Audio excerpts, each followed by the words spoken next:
Hi friends, நான் தான் அகல்யா ஜெகதீஷ். இப்போ தான் ஃபஸ்ட் டைம் என்னோடய வீடியோ பார்க்கிங்கன்னா மறக்காமல் சப்ஸ்கிரைப் பண்ணிக்கோங்க. அப்போ தான் நான் போடுற வீடியோஸ்லாம் உங்களுக்கு நோட்டிஃபிகேஷனில் காட்டும். வாங்க வீடியோக்குள்ளே போகலாம்.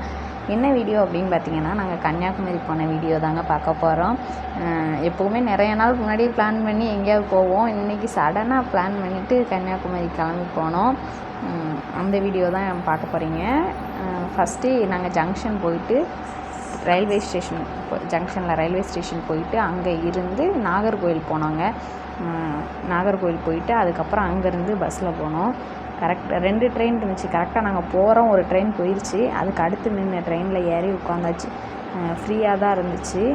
அப்போ தான் டிக்கெட் எடுத்தோம். ரிசர்வேஷன்லாம் இல்லை, நார்மலாக அப்போ டிக்கெட் எடுத்துகிட்டு கிளம்பிட்டோம். நல்லா இருந்துச்சு. ஃப்ரீ கம்பார்ட்மெண்ட்டே ஃப்ரீயாக இருந்துச்சு. நாங்கள் மட்டும்தான் போகும்போதே சாப்பாடு வாங்கிட்டு போயிட்டோம். ஏன்னா குட்டீஸ்க்கு ஊட்டிட்டு ட்ரெயின் அங்கே போகிறதுக்கு இங்கே நாங்கள் 8:30க்கு ஏறினோம். அங்கே போகிறதுக்கு 10:30 ஆயிடுச்சு. இடையில ஒரு ஸ்டாப்பிங்கில் நிப்பாட்டி போட்டாங்க. இந்த இடத்துல தான் ஆரல்வாய் மொழி அந்த இடத்துல ஸ்டாப்பிங்கே நிப்பாட்டிட்டாங்க. ஒரு அரை மணி நேரத்துக்கு மேலே அங்கேயே தான் நின்னோம். அதுக்கப்புறம் தான் கிளம்பிச்சு. நல்ல வேளை நாங்கள் சாப்பாடு வாங்கிட்டு வந்துருந்தோம். அதனால் பிள்ளைகளுக்கும் ஊட்டி நாங்களும் சாப்பிட்டாச்சு. சாப்பிட்டு உட்காந்துட்டு இருந்தோம். ஆனால் அந்த குட்டீஸை சமாளிக்கிறது தான் பெரிய வேலைப்பாடாக இருந்துச்சு. ஒரு வழியாக சமாளிச்சிட்டோம். அப்படி நாங்கள் ட்ரிப் போனதுக்கு வீடியோஸ் ஷார்ட்ஸ் எல்லாம் எடுப்போம்னு சொல்லிட்டு தான் எடுத்துகிட்டு இருந்தோம். சூப்பராக இருந்துச்சு. இடங்கள்லாம் பார்க்குறதுக்கு அவ்வளோ சூப்பராக இருந்துச்சு. ரொம்பவே அந்த இடத்துக்குள்ளே போனோடனே நல்லா இருக்க மாதிரியே இருந்துச்சு. நம்ம ஊரில் இருந்துட்டு வெளியில் ஒரு ஊரை பார்க்கும்போது கண்டிப்பாக அது நல்லா தான் இருக்கும். அந்த மாதிரி தான் இருந்துச்சு எங்களுக்கும். ஆனால் அந்த ஊரில் இருக்கவங்களுக்கு அதோட அருமை தெரியுமா அப்படிங்கிறது தெரியல. அதே மாதிரி தான் நான் வெளியிலேருந்து வரவங்களுக்கும் நம்ம ஊர் அழகாக தெரியும். அந்த மாதிரி தான் போயிட்டு நல்லா என்ஜாய் பண்ணோம். ஆனால் வெயில் தான். சரி என்ன செய்ய, சடன் பிளானு போயிடுவோம் அப்படின்ட்டு தான். ஏன்னா என் ஹஸ்பண்ட் மொத்தமே போனதே இல்லை கன்னியாகுமரிக்கு. நானாவது ஒரு தடவை என் ஃப்ரெண்ட்ஸோடு போனேன். அதுவும் ஜானி யோகா கூட போனேன். என் ஃப்ரெண்ட் 2 பேர் அவங்களோட தான் போனேன். அதுக்கப்புறம் வேறு யாரு கூடயும் போனதில்லை. ஸ்கூல்லேயும் ட்ரிப்பு இந்த அளவுக்கு கூட்டிகிட்டு போனது இல்லையா. இவங்க மொத்தமே போனதில்லை. இதுதான் ஃபஸ்ட் டைம். அதனால் சரி போவோம், பிள்ளைகளுக்காவது காட்டிகிட்டு வரலாம் அப்படின்ட்டு தான் போகிறோம். ரயில்வே ஸ்டேஷனில் இறங்கி திருப்பி வெளியில் போய் பஸ் ஏறி தாங்க போனோம். பஸ்ஸில் தான் போனோம். வெயில் காலையிலே ஆரம்பிச்சிருச்சு. கரெக்டாக நாங்கள் வெளியில் வந்தோம், ஒரு பஸ் வந்துச்சு கன்னியாகுமரின்ட்டு. டக்குன்னு ஏறிட்டோம். ஸ்டாண்டிங்னா பரவாயில்ல, நின்றுட்டேவாது போயிடுவோம். ஆனால் இடம் தெரியலையா, அதனால் ஒவ்வொரு ஸ்டாப்பிங்காக வருதான்னு பார்த்துட்டே வந்தோம். இறங்குனதோட ஃபஸ்ட்டு வேலை ஜூஸ் தான் குடித்தோம். ஏன்னா வெயில் அவ்வளோ வெயில். சர்பத் குடிப்போம் அப்படின்னு சொல்லிட்டு வேறு எதுவுமே நல்லா இருக்காது. இப்போதைக்கு லெமன் குடிக்கணும், அதுக்கு சர்பத்தாக குடிச்சிருவோம் அப்படின்னு சொல்லிட்டு சர்பத்து குடிச்சிட்டு திருப்பி ரூம் புக் பண்ணியாச்சுங்க. ரூமுக்கு தான் போயிருக்கோம். ஃபஸ்ட் போனோடனே ரூமில் கொஞ்ச நேரம் ரெஸ்ட் எடுத்துகிட்டு அதுக்கப்புறம் தான் வெளியில் போகிறதா பிளான். அதனால் சர்பத் குடிச்சிட்டே ரூமுக்கு வந்துட்டோம். வந்துட்டு நாங்கள் இறங்கினதோட முதல்ல வாங்கினது கூலிங் கிளாஸு தான். அதை தான் நல்லா இருக்கான்னு போட்டு பார்த்து எடுத்துகிட்டு இருந்தோம். அங்கே கூலிங் கிளாஸு, தொப்பி, கொடை இதெல்லாம் நல்லா சேல்ஸ் ஆகுது. ஏன்னா அங்கே ஃபுல்லாக வெயிலாக வர்றவங்க எல்லாம் டூரிஸ்ட் பிளேஸ் பார்த்திங்களா, எல்லோரும் வாங்கிக்கிறாங்க. நமக்கு தான் ஐயோ இதெல்லாம் காசு கொடுத்து வாங்குதோமா அப்படின்னு இருந்துச்சு. ஆனால் அங்கே போனதுலேயே சாப்பாடு தான் ரொம்ப செலவாகிற மாதிரி இருந்துச்சு. என்னென்னா ஒவ்வொரு ரேட்டு ஃபிக்ஸ்டு ரேட்டு மாதிரி இருந்துச்சு. கரெக்டாக நாங்கள் ஹோட்டல் மாடியிலேருந்து மேலே பார்த்தா ஃபுல் வியூவும் தெரிஞ்சிச்சு. எனக்கு ரொம்ப நேரத்துக்கு அப்புறம் தான் இதையே சொன்னாங்க. அதனால தான் சரி போய் பார்ப்போம் அப்படின்ட்டு போய் பார்த்தேன். சூப்பராக இருந்துச்சு. இங்கேருந்து ஃபோட்டோஸ் வீடியோஸ்லாம் அந்தந்த இப்படி கை வச்சுட்டு எடுக்க மாதிரிலாம் ட்ரை பண்ணோம். ஆனால் எதுவுமே கரெக்டாக வரவே இல்லை. ஏன்னா தூரமாக இருக்கா. அதுக்குன்ட்டு நம்ம இப்படி முன்ன பின்னே எடுத்துருந்தா தானே வரும். வரவே இல்லை. நாங்கள் இருந்தது 2nd ஃப்ளோரு. லிஃப்ட் இருந்துச்சு ஹோட்டல்லையே. அதனால் எங்கே போனாலும் மேலே இங்கேயும் லிஃப்ட்லேயே போயிட்டு லிஃப்ட்லேயே வந்துட்டு இருந்தோம். ரொம்ப பெருசாக தெரில, நல்லா என்ஜாய் பண்ணோம். ஆனால் இன்னும் கொஞ்சம் ரிலாக்ஸாக இருந்து என்ஜாய் பண்ணியிருந்தோம்னா சூப்பராக இருந்திருக்கும். எல்லாத்துக்குமே அவசரப்பட்டுட்டே இது பண்ணுற மாதிரி இருந்துச்சு. அப்புறம் இந்த எல்லோரும் பார்க்குறவங்க யாரும் இப்போ என்னடா இப்படி இருக்குதுன்னு நினச்சிடாதீங்க. இப்போ அந்த வெயிலுக்கு கூலிங் கிளாஸ் போட்டால் நல்லா இருந்துச்சு. அதனால தான் அப்பப்போ வீடியோவில் கூலிங் கிளாஸ் போட்டிருப்பேன். ஏன்னா அவங்களுக்கு எடுக்கிறதுக்கு அவங்க ஸ்பெக்ஸ் போட்டிருக்கிறதுனால கூலிங் கிளாஸ் போட முடியாது. அதனால தான் எனக்கு வாங்கிட்டு எங்கள் பாப்பாவுக்கு ஒன்று வாங்கியாச்சு. எங்கள் தம்பி தூங்கிட்டான் அந்த நேரத்தில், அதனால் அவனுக்கு வாங்கலை. நாங்கள் மட்டும் வாங்கினோம். ஏன்னா கூலிங் கிளாஸை நம்ம கண்ணில் போட்டிருந்தா மட்டும்தான் எதிர்த்தாப்பில் வரவங்க வேணுமான்னு கேட்க மாட்டேங்காங்க. இல்லாட்ட எப்போ கூலிங் கிளாஸ் வேணுமா அப்படின்னு சொல்லி ரொம்ப இதாக இருந்துச்சு. வந்துட்டு ஒரு டீ குடிச்சிட்டு அங்கே டீ கடைக்காரங்க சொன்னாங்க, இப்போமே லைனில் நின்னீங்கன்னா சாயந்தரத்துக்குள்ளே சாமி கும்பிட்டு அந்த விவேகானந்தர் பாறை அதெல்லாம் பார்த்துட்டு வெளியில் வந்துடலாம். காலையில் அப்படின்னா க்யூ 6 மணிக்கே நிற்க ஆரம்பிச்சிடுவாங்க, பார்த்துக்கோங்க அப்படின்னாங்க. சரி கையோடு நின்றுவோம் அப்படின்ட்டு லைனை தான் பார்த்தீங்களா எவ்வளோ கூட்டம் இருந்துச்சு. அவ்வளோ கூட்டத்துலேயும் நின்று ஒரு வழியாக உள்ளே போயிட்டோம். ஏன்னா நம்ம வந்ததே இதுக்காக தான். அப்போ அதை பார்க்காம போனால் எப்படி நல்லா இருக்காதுல்ல. அதுக்காக தான் சரி காற்று கடந்தாலும் பரவாயில்ல அப்படின்னு சொல்லிட்டு என்ன நம்ம கொஞ்சம் பிள்ளையெல்லாம் விவரம் தெரிஞ்சிச்சு. அந்த நசுன்னு இல்லாமல் இருந்தால் இன்னும் சூப்பராக இருக்கும். அதுகளுக்கும் தெரியாதுல்ல புது இடம், அதனால் அப்படியே. ஆனால் பரவாயில்ல, ஓரளவு மேனேஜ் பண்ணிட்டோம். நாங்கள் 2 பேருமே பிள்ளைங்களை சமாளிக்கணும்னா பரவாயில்ல, இந்த அளவுக்கு சமாளிப்போம்னு அங்கே தான் புரிஞ்சுக்கிட்டோம். கரெக்டாக வெளியில் வந்தோம். வெளியில் வந்தது வீடியோ தான் இது. அது என்ன உள்ளே கப்பல் போகிறதுக்கெலாம் இது இல்லை, அதனால் வெளியில் நின்றுச்சு. நாங்கள் உள்ளே நடந்து போயிட்டு போட் ஏறுறதை பார்க்கலாம் வாங்க. கண்ணாடி போட்டிருக்க தான் எனக்கே பார்க்கறதுக்கு சிரிப்பாக இருக்குது. ஆனால் அந்த வெயிலுக்கு நல்லா இருந்துச்சு, அதனால தான் எனக்கு போட்டிருக்கையில் தெரியல. இப்போ வீடியோவில் பார்க்கையில் எனக்கே என்னைய பார்க்கையில் சிரிப்பாக இருக்குது. அப்புறம் வந்து பார்த்தா ஜென்ஸுக்கு தனி லைனில் நின்றுங்க, லேடிஸ் தனி லைனில் நின்றுங்கன்ட்டாங்க. இது என்னடா எப்படிடா போட்டில் ஏறுறது அப்படின்ட்டு நான் பாப்பாவை அவங்க வச்சுக்கிட்டாங்க, தம்பியை நான் வச்சுக்கிட்டு லைனில் நின்னோம். என் தம்பிக்கு கடல் மேலே போட்டு வேறு எல்லாம் பார்த்ததோடு அவனுக்கு சிரிப்பாக ஆயிடுச்சு. அதுலேயும் அம்மா கண்ணாடி கொடுன்னு சொல்லி அவன் போட்டு பார்த்துட்டு வேறு ஃபோட்டோஸ் வீடியோஸ் எடுத்துகிட்டு அவனுக்கு அந்த கப்பலில் ஏற போகிறோம் அப்படிங்கிறதே பெருசாக இருந்துச்சு. அப்புறம் இந்த இது வேறு கொடுத்துருந்தாங்களா, அதை வேறு பிள்ளைகள் நானும் போடுவேன்னு சொல்லிட்டு அதுகளும் போட்டு ஆசைப்பட்டுச்சுங்க. ஆனால் இடிச்சு பிறகு ஏறையில் தான் கொஞ்சம் பயமாக இருக்குது. ஐயோ கீழே விழுந்துருவோமோ அப்படின்னு பயமாக இருக்குது. மற்றபடிலாம் ரொம்ப இது தெரியல. போவையிலையும் சீட் கிடச்சிருச்சு, வரையிலையும் உட்காரதுக்கு சீட் கிடச்சிச்சு. ஆனால் நிறைய பேர் ஸ்டாண்டிங்கில் தான் நின்னாங்க. இதை பாருங்கள், அவனுக்கு நான் கூட கப்பலில் போகிறோம் பயப்படுவான்னு பார்த்தா அவன் எங்களை விட அதிகமாக என்ஜாய் பண்ண ஆரம்பிச்சிட்டான். அந்த நான் கழுத்தில் போட்டிருந்தோம்ல, அம்மா எனக்கு கழுத்தில் போட்டு விட்ருன்னு சொல்லிட்டு அவன் கழுத்தில் ஓட்டுக்கிட்டு தான் வந்தான். பாருங்கள் கடல் வியூ சூப்பராக இருந்துச்சு. அந்த வெயில் இருந்துச்சு. ஆனால் கடலுக்குள்ளே போவையில் நமக்கு அந்த புதுசாக ஒன்று பார்க்க போகிறோம் அப்படிங்கும்போது நமக்கு அந்த இதெல்லாம் தெரியாதுல்ல, அப்படி தான் இருந்துச்சு. ஆனால் நாங்கள் போன நேரம் என்னமோ தெரியலை, திருவள்ளுவர் சிலைக்கு விடலை. ஏன்னா வேலை நடந்துக்கிட்டு இருக்காமா, அதனால் அங்கே மட்டும்தான் போக முடிஞ்சிச்சு. இங்கே போகிறதுக்கு அலோவ் பண்ணலை. நாங்கள் தூரமாக நான் நினச்சி வந்தது அங்கே பக்கத்தில் போய் திருவள்ளுவர் சிலையை பார்க்க போகிறோம் அப்படி இப்படின்னு ரொம்ப இவங்ககிட்ட வேற சொல்லிட்டு வந்துருந்தேன். நான் வேற ஒரு தடவை போயிருக்கேன்னா நம்ம தான் நான் போயிருக்கேன் அப்படி இருக்கும் இப்படி இருக்கும்னு சொல்லிட்டு தானே கூட்டிகிட்டு போயிருப்போம். அப்படி தான் போனோம். அங்கே பார்த்தா அவங்கள காட்டவே முடியல, இங்கே தான் நிற்க முடியாது இருந்துச்சு. இங்கே நின்றுக்கிட்டே திருவள்ளுவரை கவர் பண்ணி ஃபோட்டோ எடுத்துக்கிடுவோம்னு சொல்லிட்டு ஃபோட்டோ எடுத்தோம். இங்கே பாருங்கள் ஃபுல் மொதுன்னு கூட்டம், எப்போ பயங்கர கூட்டம். ஆனால் லீவு டைமு வெயில் தான், ஆனால் அதையும் பொருட்படுத்தலை, எல்லார் பேருமே வராங்க. அதுலேயும் இன்னொன்று என்னென்னா, இப்போது திருச்செந்தூர் இங்கெலாம் போனோம்னா டூரிஸ்ட் பிளேஸ் மாதிரி தான் வருவாங்க, வெளியூர்காரங்க வருவாங்கன்னா கொஞ்சம் பேர் வருவாங்க, நம்ம ஆளுக்கு தான் நிறைய இருக்க மாதிரி இருக்கும், தமிழன்ஸ் தான் நிறைய பேர் இருப்பாங்க.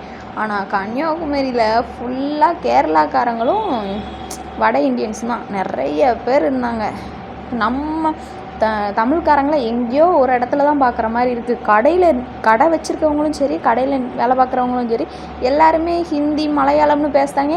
தமிழ்காரன் நம்ம போயிட்டு ஏதாவது சொன்னோன்னா தமிழா அப்படின்னு வித்தியாசமாக கேட்குற மாதிரி இருக்குது. இது கன்னியாகுமரி நம்ம ஊருக்குள்ள தானே யாருக்கு அப்படிங்கிற மாதிரி, ஏதோ வெளி ஸ்டேட்டில் போய் பார்க்க போன மாதிரி இருந்துச்சு. நல்லா தான் இருந்துச்சு. ஆனால் இதில் ஒன்று என்னென்னா, பாறையில் மேலே ஏறும்போது வெயில் தாங்கவே முடியலை. ஆனால் அந்த கரெக்டாக அந்த வெள்ளை பெயிண்ட் அடித்து வச்சுருந்தாங்க, அந்த பெயிண்டில் நடக்கையில் மட்டும் வெயில் தெரியல. மற்றபடி எல்லாத்துலேயுமே வெயில் சுள்ளுன்னு, அது செருப்பு போட்டு போகக்கூடாதா, அப்பா சுள்ளுன்னு இருந்துச்சு வெயில். இத்தனைக்கும் மத்தியானம்லாம் இல்லை, இது சாயந்தரம் போல் 5 மணிக்கு தான். ஆனால் அந்த பகல் ஃபுல்லாக அடித்த வெக்கை ஹீட்டு அப்படி உறிஞ்சி வச்சு அவ்வளோ ஹீட்டாக இருந்துச்சு. திருப்பி நாங்கள் அங்கங்கே போனோம். ஒரு சில இடத்துல நான் வந்துட்டு வீடியோ எடுத்தால் எதுவும் சொல்லிடுவாங்களோ அப்படிங்கிறதுக்காக இப்படி வச்சுட்டே எடுத்துருப்பேனா, அதனால் கொஞ்சம் அங்கிட்டு இங்கிட்டு ஷேக் ஆகிருக்கும்.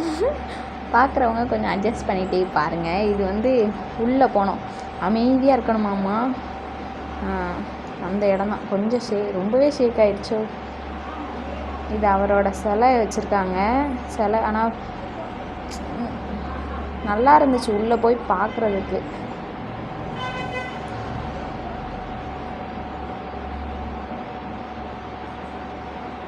அப்படி இப்படி போயிட்டு அப்படி வெளியே வந்துடணும். வெளியே வந்துட்டோம். ஆனால் அந்த கடலுக்குள்ளேயே இவ்வளோ அழகாக பண்ண முடியுமா அப்படின்னு ஒவ்வொரு இடத்தையும் ரசிக்கிற மாதிரி இருந்துச்சு. அவ்வளோ சூப்பராக இருந்துச்சு. எல்லாருமே ஃபோட்டோ வீடியோஸ்னு ஒவ்வொன்றா எடுத்துகிட்டே இருந்தாங்க. நாங்களும் அவங்க பப்பா வீடியோஸ் ஃபோட்டோஸ்னு நிறைய எடுத்துக்கிட்டோம். அதுலேயும் யூடியூப்பில் வீடியோ பண்ணணும் வேறு இன்னும் கொஞ்சம் எக்ஸ்ட்ராவே எடுத்துக்கிட்டேன்.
ஷேர் பண்ணுங்க.